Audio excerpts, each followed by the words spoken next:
The story of Bengal's partition is a tale etched in pain, resilience, and the enduring power of memory. To truly understand the events of 1947, we must first journey back to the time when the seeds of division were sown under British colonial rule. Welcome to Cryptic Mystic Vault, where we unravel the secrets of ancient mysteries. In the 19th century, Bengal, a region known for its rich cultural heritage and intellectual prowess, became a focal point of British imperial ambitions. The British East India Company, driven by economic greed, exploited Bengal's resources and disrupted its social fabric.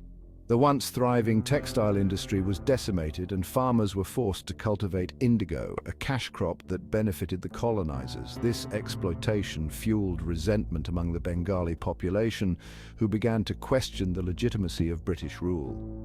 As the British consolidated their control, they implemented policies that deepened communal divisions. The divide and rule strategy aimed to weaken the burgeoning nationalist movement by turning Hindus against Muslims. The British administration often favoured one community over the other, creating a climate of distrust and suspicion. By the turn of the 20th century, Bengal, once a beacon of unity and cultural synthesis, found itself grappling with the bitter realities of colonial manipulation. The stage was set for a tragedy that would forever alter the course of history. The year 1905 witnessed a pivotal moment in Bengal's history, the first partition of the province by Lord Curzon, the then Viceroy of India. Citing administrative efficiency as the rationale, Curzon's true motives lay in weakening the growing nationalist movement that threatened British supremacy.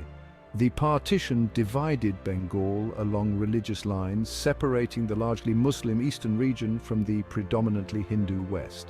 This decision ignited a firestorm of protest across Bengal. Hindus, who perceived the partition as an attempt to weaken their influence, spearheaded the opposition.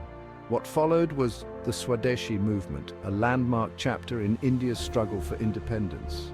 The movement, characterized by its emphasis on self-reliance, called for the boycott of British goods and the promotion of indigenous products. From the streets of Calcutta to the villages of East Bengal, people from all walks of life joined the movement.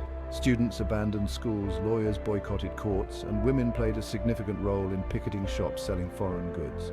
The Swadeshi movement transcended its economic objectives. It became a symbol of national unity, a testament to the power of collective action against colonial oppression. The partition of 1905, though ultimately reversed, left an indelible mark on Bengal's psyche, a wound that would continue to fester in the decades to come. After years of relentless protests and growing unrest, the British government was forced to reconsider its decision. In 1911, the partition of Bengal was annulled, reuniting the province and marking a symbolic victory for the nationalist movement. The reunification was met with widespread jubilation across Bengal. People from all communities celebrated the spirit of unity and the triumph over colonial machinations.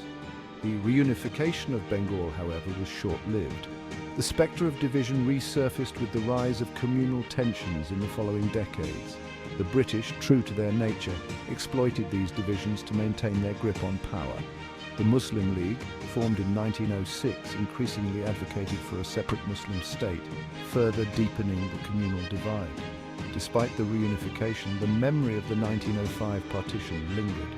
It had sown seeds of discord that would have far-reaching consequences. The stage was set for another, even more tragic partition, one that would cleave not just a province, but an entire subcontinent. As the sun began to set on the British Empire, the Indian subcontinent stood on the cusp of a momentous transformation. The end of World War II brought with it the promise of independence, but it also unleashed long-suppressed tensions that would irrevocably alter the subcontinent's destiny.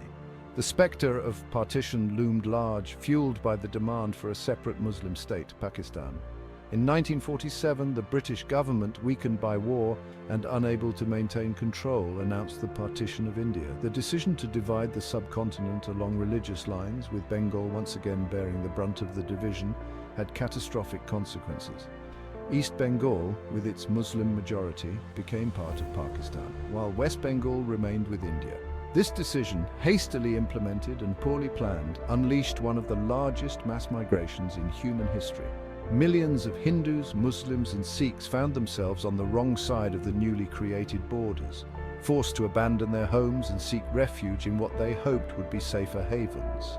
The partition of 1947 was not merely a geographical division, it was a shattering of shared histories, cultures and identities. For Bengal, it marked the beginning of a new era, one defined by displacement, violence and the enduring legacy of a divided past. The partition of 1947 unleashed an unprecedented wave of violence and displacement across the subcontinent. Bengal, caught in the maelstrom of this upheaval, witnessed some of the most horrific atrocities. As millions fled their homes in search of safety and belonging, they were met with unimaginable brutality. The partition's human toll continues to haunt the collective memory of the region. The mass exodus of people across the newly drawn borders led to unimaginable suffering. Families were torn apart, homes and livelihoods were lost, and communities that had coexisted for centuries turned against each other. The violence that accompanied the partition was both horrifying and widespread. Men, women and children were targeted based solely on their religious identity. Trains filled with refugees arrived at their destinations reeking of death, a grim testament to the brutality that had unfolded. The stories of those who survived the partition are a poignant reminder of the human cost of division. They speak of unimaginable loss, of the resilience of the human spirit, and of the enduring pain of displacement. The partition left an indelible scar on the social fabric of Bengal, a scar that continues to shape the region's identity to this day. Don't forget to like, comment, share and subscribe for more mind-blowing discoveries and thrilling adventures into the past.